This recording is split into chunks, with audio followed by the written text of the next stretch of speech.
Good morning dear student, most welcome in biology lecture.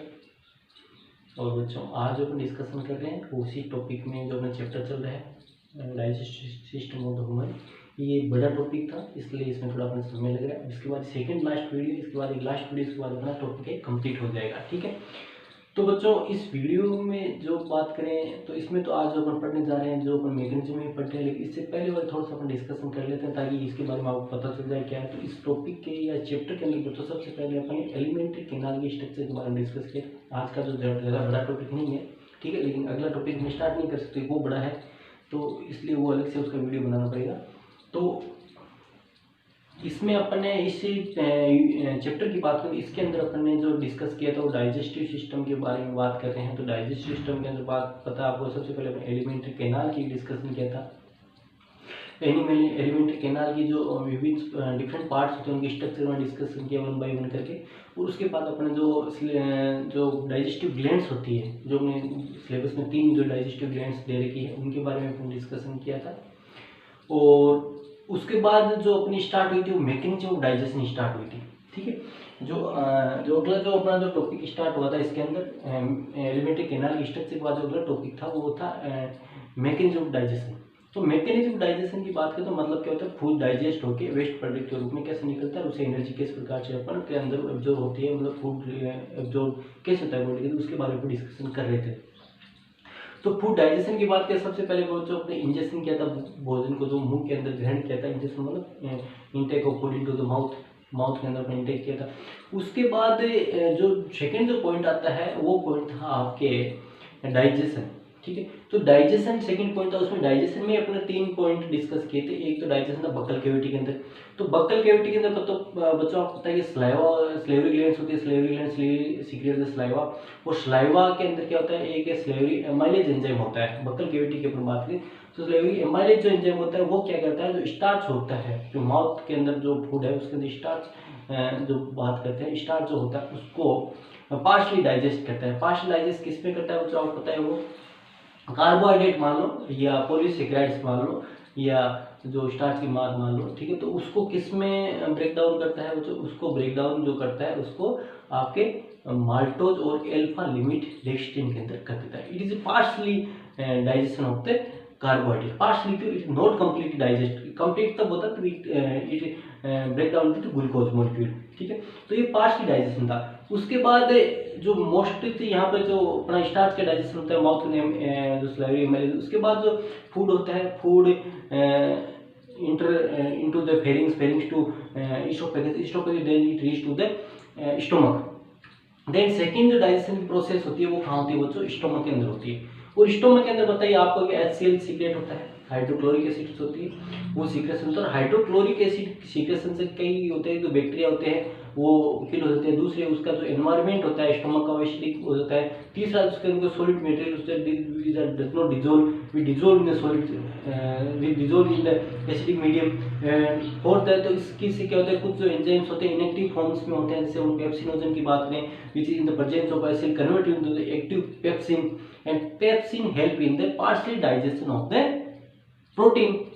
तो protein पे digestion की बात करें, प्रोटीन से किस पे डाइजेशन होता है, प्रोटीन की बात करें, प्रोटीन जो पॉलीपेप्टाइड्स होते हैं उनके अंदर टूट जाता है, पॉलीपेप्टाइड्स डाइपेप्टाइड्स होते हैं, प्रोटीन का प्रोटीओज पेप्टोन पॉलीपेप्टाइड के अंदर टूटता है। ठीक है, in the presence of pepsin. ये कहाँ की बात है, स्टोमक की, स्टोमक के अंदर ये क्रिया होती है। उसके बाद जो फूड होता है वो पास होता है आपके स्मॉल इंटेस्टाइन के अंदर। स्मॉल इंटेस्टाइन में जाता है, स्मॉल इंटेस्टाइन के अंदर क्या होता है, स्मॉल इंटेस्टाइन का जो फर्स्ट पार्ट ड्यूडेनम होता है उसके अंदर मोस्ट ऑफ द जो प्रोसेस होती है एब्जॉर्प्शन उसी के अंदर होती है। Rest of the part of the small intestine involve in the absorption of the food material. ठीक है, तो डाइजेशन की जो प्रोसेस होती है which take place in the first part of the small intestine, that is called the duodenum. ठीक है, duodenum के अंदर जो डाइजेशन प्रोसेस होती है उसके बाद जो रेस्ट जो पार्ट होते हैं वो किसमें बाहर होते हैं, rest of the part involve या take part in the absorption of the food which is digested food. ठीक है, डाइजेस्टेड जो फूड हो, जैसे हम जेजुनम इलियम की बात करते हैं, जो ये पार्ट है rest of the part of the की स्मॉल इंटेस्ट है, ये these are involve digestion absorb the digested food. तो ड्यूडेनम पार्ट में कहा, ड्यूडेनम पार्ट में एक बच्चों याद रखो आप कि मैंने क्या बताया था, here the hepatopancreatic duct open and here a sphincter is also present, that is called Oddi sphincter.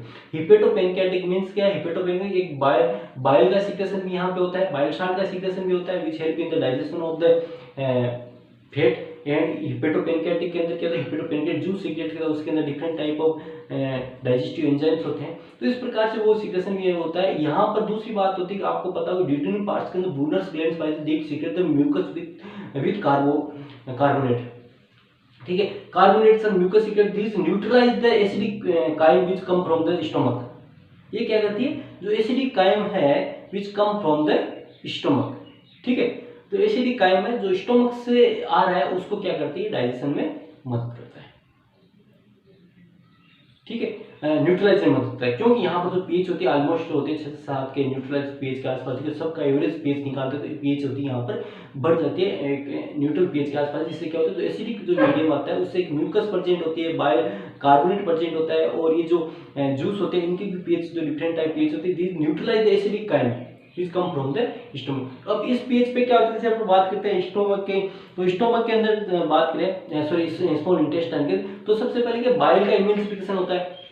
Bile का इमल्सिफिकेशन का मींस क्या होता है, बाइल मतलब सॉरी फैट का इमल्सिफिकेशन होता है। फैट का emulsification means fat big molecules of the fat break down the small molecule of the fat with the help of the bile salt and the bile salt cover the this molecule around it, ठीक है, इसको इस प्रकार छोटी छोटी गोलियां सी बन जाती है जो क्या इजिली क्या होती है, वो डिजोल्व होती है काइम के अंदर, ठीक है, तो ये हो गया। उसके बाद जो बात करते हैं यहाँ पर जो पीएच जो बात करते हैं इंटेस्टाइन की जो पीएच है, तो इंटेस्टाइन की पीएच पे ट्रिप्स नोजल जो होता है वो इनएक्टिव फॉर्म होता है, ट्रिप्स नोजल वो एंटेरोकाइनेज एंजाइम उसके एक्टिव ट्रिप्सिन में कन्वर्टर, ट्रिप्सिन फिर जो होता है जो अपन बात करते हैं ट्रिप्सिन नोजल से काइमोट्रिप्सिन नोजल है उसको काइमोट्रिप्सिन में कन्वर्ट करता है, carboxy peptide pro carboxy peptide जो कार्बोक्सी पेप्टाइडिन में कन्वर्ट करता है, प्रो इलेस्टेज को इलेस्टेज मतलब इनएक्टिव फॉर्म में कन्वर्ट करता है। इसी प्रकार से जो और जो प्रोटियोज पेप्टोन्स और जो पॉलीपेप्टाइड्स थे जिसका पार्शियल डाइजेशन यहाँ तक पहुंचा है, फिर उनका जैसे वहाँ ट्रिप्सिन और काइमोट्रिप्सिन की प्रेजेंस में ये जो बात करते हैं एमिनो एसिड्स के अंदर स्मॉल पेप्टाइड डाइपेप्टाइड्स के अंदर टूट जाते हैं, ठीक है, इस प्रकार से यहाँ पे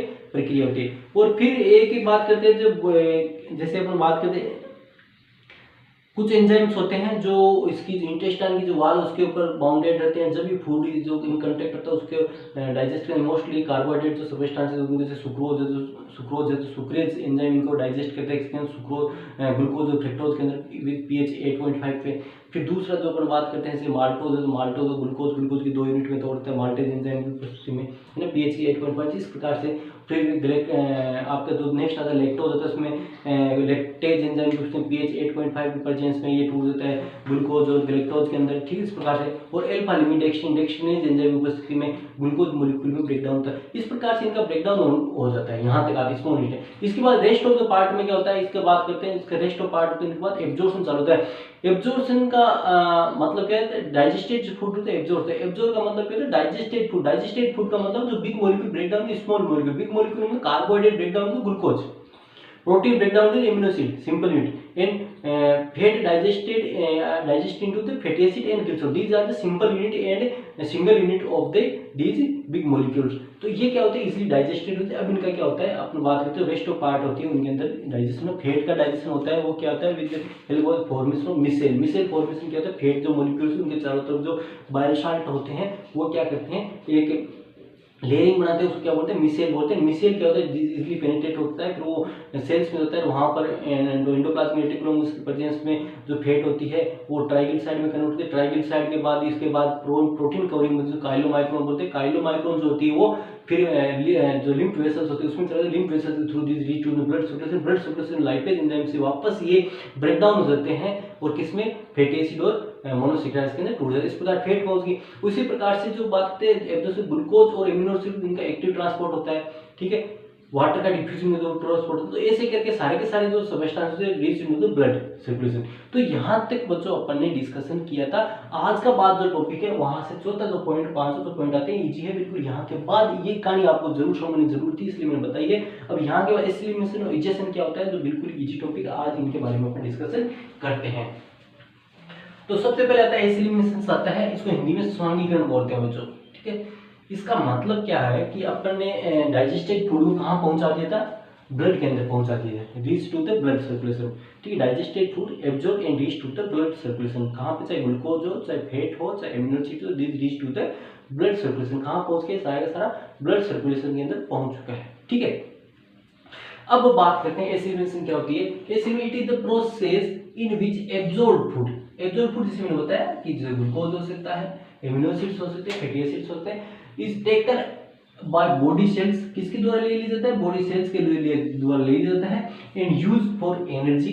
ठीक है, मान लो ये फूड है, ये सेल्स के अंदर आया, ये फूड एब्जॉर्ब ब्लड के थ्रू यहाँ पे आया, ब्लड के थ्रू सेल्स के पास है, और जो ग्लूकोज है तो ग्लूकोज का क्या होगा, ग्लाइकोलाइसिस माध्यम से क्या होगा, पायरुवेट में टूटेगा, 8 एटीपी मिल जाती है। ये एटीपी स्टोर्ड, और when we can utilise this ATP break down and energy is release. ठीक है, तो क्या होता है कि जैसे ही अपना बात करते हैं कि जो डाइजेस्टेड फूड है वो एब्जॉर्ब होता है, और एब्जॉर्ब के कहाँ पहुंचता है, कोशिकाओं में, सेल्स में पहुंचता है। बॉडी की जो भी सेल्स होती है उनके अंदर पहुंचा डाइजेस्टेड फूड, क्योंकि उनको रिक्वायरमेंट है एनर्जी की। फिर वहां पर जाके क्या होता है, जो डाइजेस्टेड फूड है वहां ब्रेक डाउन होता है, और ब्रेक डाउन होकर क्या एनर्जी मिलती है उसे। ठीक है, वहां ब्रेक डाउन होता है, तो यहाँ पर taken by cells and use for energy, energy के लिए यूज हो सकता है उनको, या उस फूड का ग्रोथ के लिए भी यूज हो सकता है। ग्रोथ क्या, स्पेशली एनर्जी रिलीज होगी तभी तो ग्रोथ होगी विटामिन, और फिर रिपेयरिंग के लिए भी उस फूड का यूज कर सकता है। मतलब जिस भी काम के लिए वो वहां पर पहुंचा है तो उस काम के लिए उसको यूज कर लिया जाता है। इसके बाद बात करते हैं एब्जॉर्ब जो फूड है, देखो एब्जॉर्ब फूड, ठीक है, एब्जॉर्ब फूड है, ठीक है, ये ग्लूकोज हो सकता है, फैट हो सकती है, फैटी एसिड्स हो सकता है, या एमिनो एसिड्स हो सकता है, कोई भी एब्जॉर्ब फूड कोई हो सकता है। ब्लड सर्कुलेशन के थ्रू सेल्स में जाता है, जैसे ये ऊपर वाली बात बता रहा हूँ। ठीक है, रीच टू द सेल्स, किसके थ्रू गया, ब्लड के थ्रू गया, through blood circulation reach to the cells, cells में गया, जाता है। ऐसे ही होता है, ये प्रक्रिया अपने अंदर होती है। ठीक है, जो अपन भोजन करते हैं ये डाइजेस्ट होता है, फिर एब्जॉर्ब होता है, फिर उसका जाके डिग्रेडेशन होता है, कहाँ पे, सेल्स के अंदर। ठीक है, तो यहाँ पे क्या हो गया कि ये ब्लड के थ्रू कहाँ पहुंचा, सेल्स के अंदर। ठीक है, सेल्स में जाके क्या डिग्रेड होता है, डिग्रेड का मतलब क्या होता है, इसका मेटाबॉलिज्म होता है, ये ब्रेक डाउन होता है स्मॉल मॉलिक्यूल, और उससे क्या होती है आपको पता है। जैसे अपन ग्लूकोज की मैं बता रहा हूँ, तो ग्लूकोज जो है अपन पढ़ेंगे, ग्लूकोज अपने जो रेस्पिरेशन उस टॉपिक में आता है। तो ग्लूकोज की बात करें तो ग्लूकोज क्या होता है, ब्रेक डाउन होता है, glucose break down into the pyruvate, two molecule of pyruvate. उसमें क्या 10 स्टेप्स होते हैं, डिफरेंट एक्शंस होती है, 10 टाइप और डिफरेंट एक्शंस होती है। इसमें क्या होती है, डिफरेंट प्लेसेस पे जो होते हैं, कुछ स्थान होते हैं वहाँ पे क्या एटीपी जनरेट होती है, कहाँ पे एनएडीपी, एक जगह एनएडीपी भी जनरेट होती है, जिसे हम पढ़ेंगे वहाँ पे। तो यहाँ पे क्या होता है, ऑलमोस्ट जब ग्लूकोज का ब्रेकडाउन टू पायरेट मॉलिक्यूल करते हैं, यहाँ पे 8 एटीपी जनरेट होते हैं। ओवरऑल जो अपन बात करते हैं, जो प्योर जो अपन को जो लाभ होता है वो 8 एटीपी का होता है। तो इस प्रकार से बात है, अपन ग्लूकोज की बात करें तो यहाँ पे फैट बीटा ऑक्सीडेशन टूटती है, उससे भी बीटा ऑक्सीडेशन तो आपके है नहीं, लेकिन बतन बीटा ऑक्सीडेशन से टूटती है, तो बीटा ऑक्सीडेशन से फैट के द्वारा एनर्जी रिलीज होती है, और वो एनर्जी क्या होती है, डिग्रेडेशन, डिग्रेडेशन की बात क्या, एनर्जी जो होती है वो रिलीज होती है उससे, और उस वो एनर्जी होती है stored in the form of ATP. आपको पता है एटीपी, एटीपी के फॉर्म एडेनोसिन ट्राइफॉस्फेट के रूप में, ये एटीपी के रूप में ये क्या स्टोर्ड हो जाती है। ठीक है, ये जो एनर्जी है stored in the form of the ATP, ATP के फॉर्म में स्टोर्ड होगी। ठीक है, किस फॉर्म में स्टोर होगी, एटीपी के फॉर्म में स्टोर हो जाती है, और एटीपी के फॉर्म में स्टोर जब भी अपन को यूटिलाइजेशन, जब भी अपन को एनर्जी की आवश्यकता होती है इन फ्यूचर, जब भी अपन एक्टिविटी करते हैं, तो ये एटीपी वापस break down ADP plus IP neurophosphate के अंदर ऊर्जा अपन को वापस मिल जाती है। मतलब ये बॉन्ड होता है, जो फॉस्फेट बॉन्ड होता है, इसके अंदर ही ये सेव होती है एनर्जी, और जब भी अपन को ऊर्जा की आवश्यकता होती है, ATP break down and release the energy, this release energy utilise for the activity. ठीक है, ये एनर्जी जो होती है वो किसके लिए यूटिलाइज होती है, एनर्जी आपके कार्य के लिए यूटिलाइज हो जाती है। ठीक है, इसके बाद बात करते हैं एक्स्ट्रा जो फूड मटेरियल है, extra food material stored in the form of fats and glycogen. अब क्या यहाँ पे आ जाओ वापस कि मान लो ये फूड तो एनर्जी के रूप में ब्रेक डाउन हो गया, लेकिन कई बार कैसे कंज्यूम, कोई ज़्यादा कंज्यूम करता है, मोटा कब होता है, जब नीड से ज़्यादा कंज्यूम करता है। मोटा कब होता है, जो आवश्यकता से ज़्यादा कंज्यूम करता है फूड को। ठीक है, अपन को आवश्यकता है 4 रोटी की, अपन 6 रोटी खाते हैं, तो क्या 4 रोटी से तो उठ जाएगी अपने जो डेली जो एक्टिविटी उससे हो जाएगी। उसके बाद जो 2 रोटी की जो एनर्जी बचती है वो क्या स्टोर हो जाएगी। यही कह रहा है, यही ये बता रहा है कि एक एक्स्ट्रा जो फूड मटेरियल जो स्टोर्ड है is stored in the form of the fats and glycogen. Glycogen, glucose, जो होता है वो ग्लाइकोजन फॉर्म में स्टोर होता है अपने अंदर, ठीक है, जो फूड होता है। और फैट है तो आपको तो फैट है क्या होती है, मोटापा करती है, ओबेसिटी क्रिएट करती है, वो आपको बॉडी से ही पता चल जाता है, ठीक है, इस प्रकार से। इसके बाद क्या होती है, वो जब ये ग्लाइकोजन और फैट और ये ग्लाइकोजन जब स्टोर होते हैं, ठीक है, फैट और ग्लाइकोजन जब स्टोर होते हैं और जब भी कभी आगे इन फ्यूचर नेसेसरी मटेरियल जो होते हैं, इन जब कभी भी प्रोड्यूस जरूरत पड़ती है, इनसे नेसेसरी मटेरियल जैसे बात करें प्रोटीन, कार्बोहाइड्रेट और फैट और सिंथेसाइड, इनसे क्या होता है, इस ग्लाइकोजन से ही बात करते हैं। तो ग्लाइकोजन जब अपना आवश्यकता होती है आगे किसी फूड के बनाने की, जैसे कोई नेसेसरी जैसे कंपाउंड्स है protein, carbohydrate, fat are synthesised from the these stored food, ठीक है, स्टोर्ड फूड से ही बन जाते हैं। तो ये थी बच्चों आपकी एसिड एलिमिनेशन की प्रक्रिया थी। और एसिड एलिमिनेशन प्रक्रिया का मतलब सिंपल सी बात करें तो जो डाइजेस्टेड फूड है ब्रेक डाउन होता है, उसे एनर्जी रिलीज होती है। एक्स्ट्रा डाइजेस्टेड फूड है, एक्स्ट्रा डाइजेस्टेड एब्जॉर्ब फूड है, वो क्या होता है, एक तरह से स्टोर हो जाता है बॉडी के अंदर। कहाँ पे होता है, स्टोर हो जाता है। अब आगे बात करेंगे, अपन बात करेंगे इजेशन की बात करेंगे, ठीक है। आगे जो बात करने जा रहे हैं वो बात करते हैं, जो नेक्स्ट अपना पॉइंट आता है वो आता है इजेशन।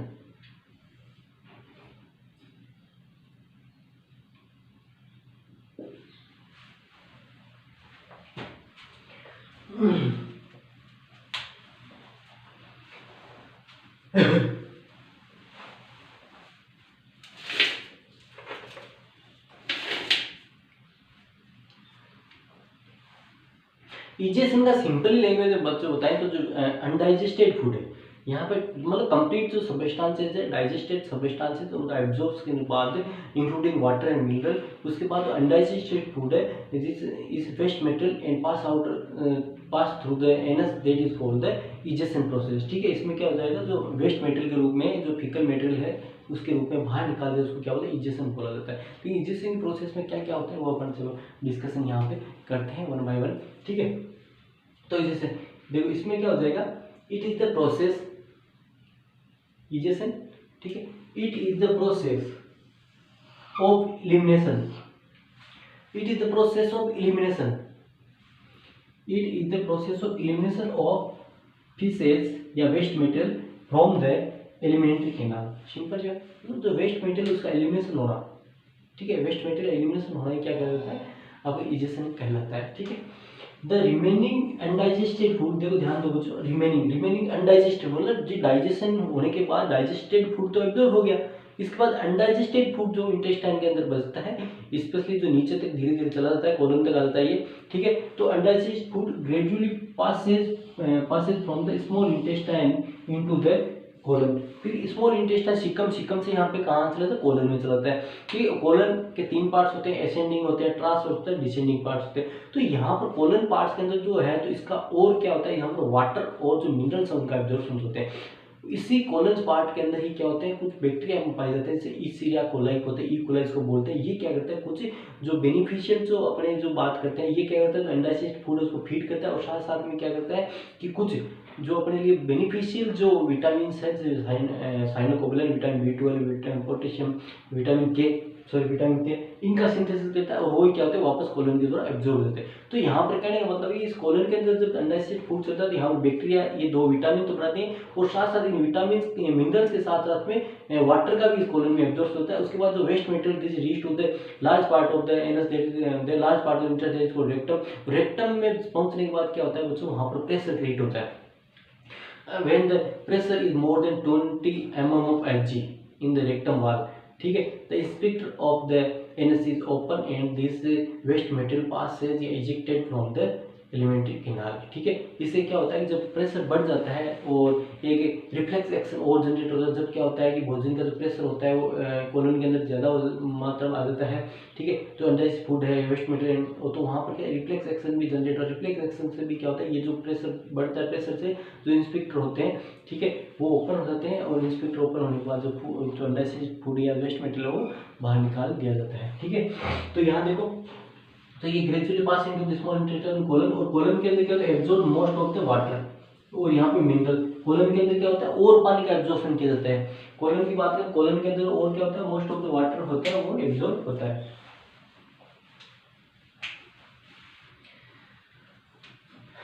ठीक है, इसके बाद द बैक्टीरियम कॉल्ड इस्चेरिया कोलाई, इसके बाद आता है कि एक बैक्टीरिया है जिसको बोलते हैं E coli Escherichia coli in the colon कहाँ रहता है, अपने कोलन के अंदर पाता है, वो बोलते हैं इंटेस्टाइन कोलन बैक्टीरिया पाता है, तो वो यही है, इसीलिए कोला ये। And which feed the undigested food, मैंने क्या बताया था, अनडाइजेस्टेड फूड उसको फीड करता है, feed food and the bacterium term produce vitamin B12, और क्या करता है ये विटामिन B12 प्रोड्यूस करता है एंड विटामिन K प्रोड्यूस करता है, विच एब्जॉर्ब बाय, जो किससे एब्जॉर्ब होता है, विच absorb by the wall of the colon, ठीक किसके द्वारा, तो कोलन की जो वॉल होती है उसके द्वारा एब्जॉर्ब हो जाता है। कौन, विटामिन भी हो गए और यहाँ पे मिनरल्स भी हो गए, मिनरल्स भी होते हैं, पोटेशियम भी यहाँ पे होता है, विटामिन भी हो गए, विटामिन के साइनोकोबालेमस, विटामिन B12 है, और वाटर भी यहाँ पर एब्जॉर्ब हो जाता है। अब नेक्स्ट जो बात आती है वो तो ध्यान देना कि जो rest of the undigested part होता है जो, ठीक है, जो यहाँ तक आते आते क्या होता है सब कुछ इससे अवशोषित कर लेते हैं, एब्जॉर्ब कर लेता है, इसके बाद क्या होता है केवल वेस्ट मटेरियल बचता है, उसके अंदर किसी प्रकार के न्यूट्रिएंट प्रेजेंट नहीं होते, ठीक है, यहाँ तक आते आते। तो इसमें अपन बात करें rest of the undigested part जो होता है, अब इसमें अनडाइजेस्टेड पार्ट होगा, कुछ अमाउंट म्यूकस की होगी, कुछ डेड एपिथेलियल सेल्स होगी, कुछ डेड बैक्टीरिया होंगे, कुछ बाइल पिगमेंट्स होंगे, इसके बिलिरुबिन बोलते हैं, together make the faecal matter. अब जो ये क्या होने फीकल मैटर बना लेते हैं, ठीक है, ये साथ में क्या होगा फीकल मैटर, फीकल मैटर जो मल होता है या जो वेस्ट मैटर होता है फीकल मैटर बनाते हैं। फीकल मैटर के अंदर क्या अनडाइजेस्टेड पार्ट फूड का, undigested part of the food, mucus है, डेड एपिथेलियल सेल्स है, डेड बैक्टीरिया है, बाइल पिगमेंट्स है, बिलिरुबिन वगैरह ये जो, ठीक है, ये सारे के सारे इसके अंदर आ जाते हैं। इसको क्या अगर together that is called the faecal matter, इसको क्या बोलेंगे फीकल मैटर बोलते हैं।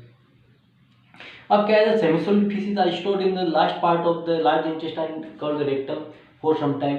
अब इसके बाद क्या होता है ये सेमिसोलिड जो एंडाइजेस्टेड जो मेटेरियल बना है या फीकल मेटेरियल का है ना फेसेस बना है, ये क्या होता है जो last small intestine sorry large intestine last part होता है that is called the rectum, उसमें थोड़े समय के लिए स्टोर रहता है, ठीक है, कहाँ तक वहाँ पे क्या होता है लार्ज इंटेस्टाइन है ना, stored in the large intestine और called rectum for some time. उसके बाद क्या होता है faecal matter are expelled for the body 1 to 2 times in nearly 24 hour है ना, जो एक्सपेल 2 टाइम मतलब 2 टाइम ये करीब 24 घंटे के अंदर 2 बार ये जो होता है बॉडी की द्वारा एक्सपेल या त्याग दिया जाता है। इसके बाद when the rectum wall contract a pressure created as a result the anal expansion open and faecal matter is ejected out from the body by the anus. इसके बाद जैसे मिलता है जैसे प्रेशर क्रिएट होता है उसके बाद क्या होता है फीकल मैटर होता है वो इजेक्टेड आउट कर दिया जाता है बॉडी से बाय द एनस के थ्रू, ये इजेक्ट कर दिया जाता है।